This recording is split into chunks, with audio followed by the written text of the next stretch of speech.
The Dominican Republic in the late 1920s was a nation standing on the edge of transformation. Political unrest gripped the country, creating a perfect storm for someone to seize power. Therefore, while chaos reigned, one man saw an opportunity. A man who had been waiting in the shadows, orchestrating his rise with patience and precision, Rafael Leonidas Trujillo.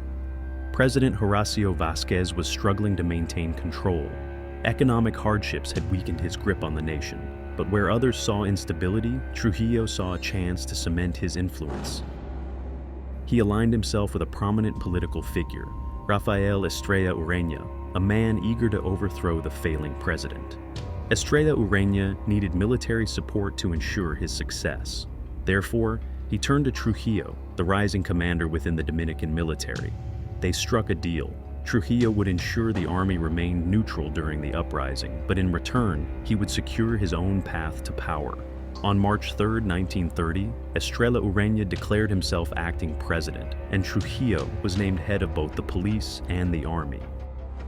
Trujillo, now the most powerful man in the military, became the presidential nominee of the newly formed Patriotic Coalition of Citizens. But he had no intention of playing fair. Trujillo wielded his military influence to crush his political opposition. Rival candidates faced relentless harassment and intimidation.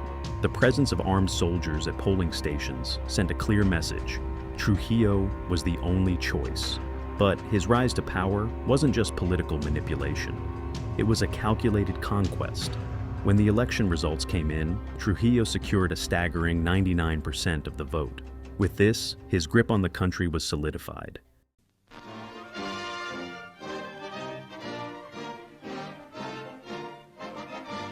Picturesque Trujillo City, capital of the Dominican Republic, one of the first Western allies to join the cause of the United Nations, turns out for the inauguration of the president for whom the city is named.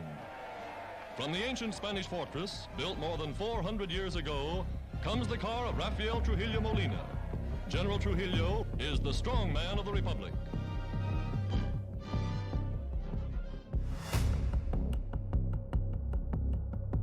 But this was just the beginning of his transformation of the Dominican Republic. 2.5 weeks after he took office, disaster struck. Hurricane San Zenon tore through Santo Domingo, killing over 2,000 people and leaving the capital in ruins.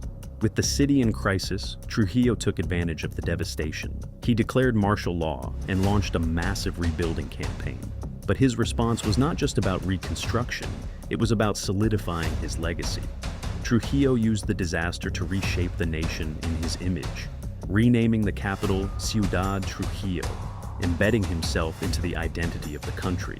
Streets, monuments, and public buildings were dedicated in his honor, and with every passing day, his grip on power tightened, and his rule became more oppressive. The Dominican Republic had survived the storm, but a new one was brewing.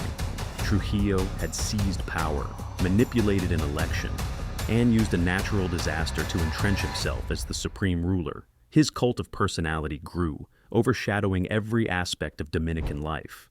But what was life like under his reign? How did his dictatorship shape the daily lives of Dominicans? And what scars did it leave behind?